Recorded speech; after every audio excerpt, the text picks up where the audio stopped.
You're the f***ing clown, Gervonta. Any man who puts his hands on a woman is the clown. If I find out anything, I'm going to beat yo and I'm going to beat Jaden Love. On my mama, I'm going to beat both of y'all ass. The Gervonta Davis and Jake Paul press conference was meant to highlight the upcoming fight. However, Jake Paul stole the spotlight with unexpected personal remarks, shifting the conversation instantly and leaving fans divided. Meanwhile, most reactions focused on Jake Paul's words. Showbiz the Adult took a different angle. He analyzed Gervonta Davis's body language in the stare down, pointing out how Tank carried himself in that high-pressure moment. For Showbiz, the real story wasn't about the insults, but about how Davis looked in that setting and whether he truly appeared comfortable against Paul. And it's the whole press conference. Tank Davis, in that stare down, he didn't show fear as much as he showed a dog, maybe a very uncomfortable dog that you think is cornered, and that's when he's at his most dangerous. I know you guys are like, Cap, listen. Tank Davis is a violent human being. He's a savage. And he didn't feel in his element. It's a real thing. It's a real thing. If you're from the hood, you will know. It's kind of like taking a guy from the block and putting him in the corporate world in a business meeting. He then explained how Jake Paul's approach added to that pressure. Paul's jokes, taunts, and constant interruptions set the tone and kept Tank uncomfortable. Showbiz said Tank wasn't actually scared, but looked uneasy, almost irritated. At one point, Tank even stumbled when asked about the fight date, which made him look distracted. To Showbiz, these small details showed Tank wasn't fully settled in the moment. He's going to be so out of his element that he's just, he doesn't even know how to argue without sounding like, I'm gonna whoop your, I'm gonna beat your. The way Jake was doing things, he had the clowns coming out, his jokes and all of his things. It was irritating, but he didn't feel in danger. The whole thing just felt, I don't know. He even forgot when the fight was, right? We just got to see what you bring come when we fighting? November 14th. Yeah, November. In closing, Showbiz noted that Tank may not have looked strong in the press conference, but that doesn't decide the fight. He believed the moment actually gave him more confidence in Tank. For Showbiz, the signs showed that Davis doesn't view Paul as a real threat. He might have been uneasy on stage, but in the ring, he expects Tank to be dangerous. Tank was a guy out of his element, and I'm going to say this. I hope that doesn't carry Tank into the ring, because in the ring he could feel like he's not really an op. He's not somebody that I really, because I'll beat the hell out this kid.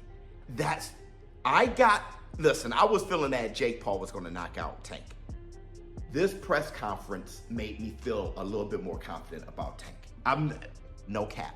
I know Tank wasn't saying much, fumbling over his words, seems bashful, but I'm looking, right? And I'm just like, bro, he doesn't feel that Jake Paul is an issue.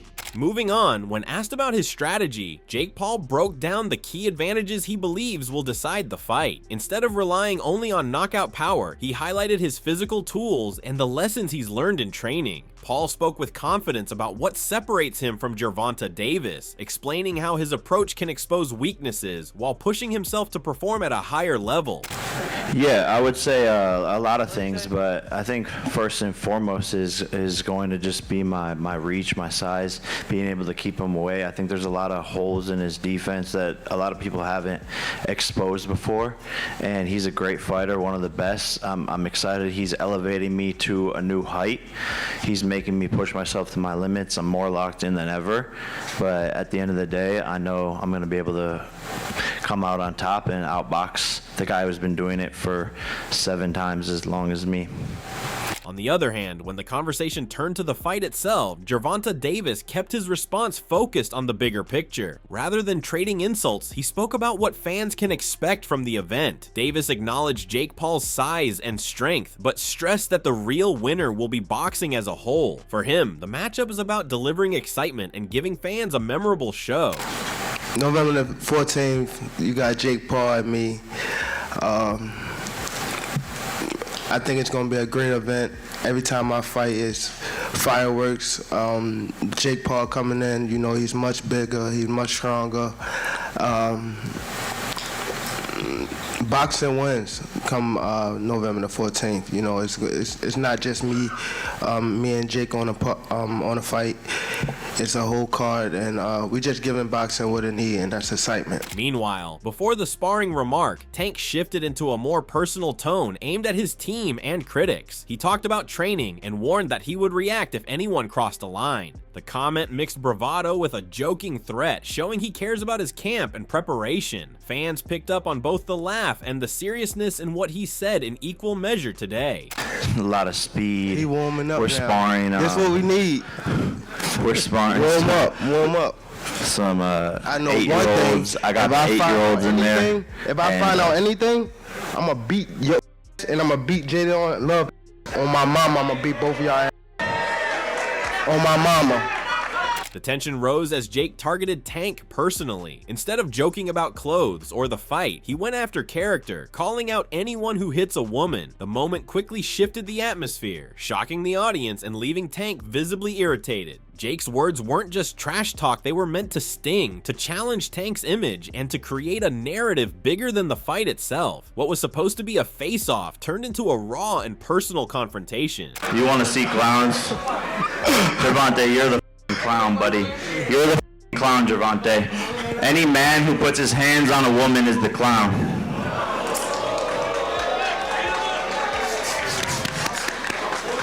After the heated exchanges and personal digs between Jake Paul and Tank Davis, Shannon Briggs weighed in with his perspective. He questioned whether Tank is fully focused on the fight or if distractions and big money are influencing his choices. While the matchup excites fans and brings attention to boxing, Briggs suggested Tank might have other career options and opportunities he should consider carefully. I think it's great for the public, for the fans, and for the kids, and for the people who are not traditional boxing fans. It's great to bring more fans to the sport. And I think it's great. Gervonta could have, had options. Obviously, the Lamont Roach fight, the Shakur Stevenson. Yeah. So you're getting criticized. So what do you got to say about that? And other people are also saying, well, this is a once in a lifetime. Getting that money, securing the family. Cream, cash rules everything around me. Cream, get the dollar, get the money, dollar bill, y'all. Building on his earlier thoughts about Tank's focus, Shannon highlighted the bigger picture of the fight. He said this matchup is not just about the fighters, it's about money and bringing new fans to boxing. Using examples like Mike Tyson and Logan Paul, Briggs pointed out that these events generate huge attention and revenue, helping the sport grow while also benefiting the fighters financially. The money. This is great for boxing, great for his pockets, like Mike Tyson did it. This is one of a lifetime things, like two of a lifetime things. You got Turkey Ali, Turkey Ashi, whatever his name is, yes. And you got your boy here, Jake, and what Logan did brought a lot of money to the game and new fans. Look at all these fans that was never into boxing, and now they love boxing. Y'all love boxing, right? That's right, they love boxing. Furthermore, after discussions about money, hype, and the fighters' focus, the conversation shifted to the official rules of the fight. Nakasa Badarian stepped in to clarify how the exhibition will be conducted. He explained the weight limits, glove sizes, round duration, and judging. His goal was to reassure fans that even though it's an exhibition, safety and fairness will be a top priority for both fighters. Absolutely. It's an exhibition at 195 max weight. Okay. 10 3-minute rounds. Okay. And 12-ounce gloves. And most of you guys know boxing, right? Most of the fights are with 10-ounce gloves. Fighters spar in 16-ounce gloves. 12-ounce and 10-ounce gives you a little bit more safety, which is the key here, given the size difference, but there's a massive experience difference. We will have 3 world-class judges ringside that the commission has approved. to ensure there's a rendered decision for the fans. It will not go on their record, but there will be 3 experienced judges, some of the best in the business, giving their view of who won the fight. Following the explanation of the basic fight rules, Nakisa then explained how the exhibition will actually go. He compared it to past events so fans could understand better. Badarian said Tank Davis isn't trying to gain weight, but is focused on staying fast and in top shape. Even though it's just an exhibition, both fighters are taking it seriously and preparing to perform their best. You saw the exhibition of Floyd and Logan, Okay. so just go with that, and if they weren't fair trying to enough. hit each other, Fair then enough. tell me they weren't Any trying to hit idea each what other. you think Tank's gonna walk in at? 160? That's up to Tank. What I could tell you is Tank is focused on coming in the best shape of his life. It's not about gaining weight. It's about having the speed advantage. Adding on, after rules, safety, and fighter preparation were discussed, Luke Thomas began analyzing the Jake Paul versus Tank Davis matchup, focusing on how Tank's speed and skills might affect the fight. He suggested both fighters might have taken it mainly for the payday. Thomas highlighted the size difference and uncertainty around the exhibition format, noting that Tank could struggle. He emphasized that with so many variables, it's difficult to predict who will come out on top. As ridiculous as the Jake and Tank fight is, do you think Tank's speed and boxing abilities will benefit him at all? Is the size difference too great? I suspect the reason that Tank took it is the payday, and I suspect the reason that Jake took it is, yes, celebrity, payday, blah, blah, blah, but that he can probably win this one. We're talking about an enormous amount of difference. Now, I don't know what they're going to make Jake get down to. I suspect that, you know, Tank... I don't know if Tank's going to win that fight. I really don't. I don't know what... I mean, it's an exhibition. I don't know if it's going to go on the record or not. It's Florida. I'm not sure how that's going to work. I don't know. Dude, I genuinely don't know if Tank's going to win that fight. I honest to God, don't know the answer to that. It's like a bit of a mystery to me, if I could be honest with you. Here, let me do this. Thomas continued by stressing the unpredictability of the fight, suggesting Tank could lose despite his skills. He then shifted to a related boxing incident with Adrian Broner, showing how even once promising boxers can fall off track. This example reinforced his point about uncertainty in the sport. Fans were reminded that both exhibitions and fighters' current form can be surprising, making outcomes hard to predict. So we'll see. I think there's a real chance Tank could lose that one. I believe that. I'm not saying he will just yet, but like, there's a real good chance he could lose that one. Did you happen to see Adrian Broner on the It Is What It Is podcast this week? I did. He was harassing the host and Cameron had to kick him off. Embarrassing. He looked like he was drunk on air. Man, there was a time when he was, after he did the I'm the can man. I can beat Mexicans, Dominicans. You know what I mean? Like he was doing that bit. When like there was real hope in the American boxing scene for like what Broner could become, but now it's like I don't even know what to say. He's in bad shape, real bad shape. Please No Boss said, can you think of a win by a boxer in his 5th weight class or above that was as impressive as Bud's win over Canelo? Boxers have won at those weights, but I don't know if you can find a quality win like that. I mean, maybe you could say Pac beat up Margarito worse than Bud beat up Canelo, and that's more than his 5th. You could say something like that. It's just that, dude, like this is like, again, on this channel, there's my Bud breakdown. Please go watch it. People are loving it. Like it's doing well. Thank God it's doing well. Let me see here. Moving on, John McCarthy opened by questioning how the Jake Paul versus Tank Davis exhibition was allowed to happen. He criticized the idea of a fight with no official winner or loser. While he acknowledged Tank as a skilled fighter, McCarthy called the matchup risky. Fans are warned that even though it's an exhibition, the difference in experience and size creates real challenges, making it hard to predict what will happen in the ring. I think you just said it. To me, it's ridiculous. How are they allowing this to happen? That's what I want to know. Exhibition, you know. Even exhibition though, like no, it's exhibition. robust. Exhibition. They can basically say, okay, you want to do it? It's not a real fight. We're not gonna sanction it. We're not. There's no winner at the end, correct? Then There's no winner at the end. Got There's it. no winner. There's no loser. But you look at it, and it's exactly what you said. It's a train wreck.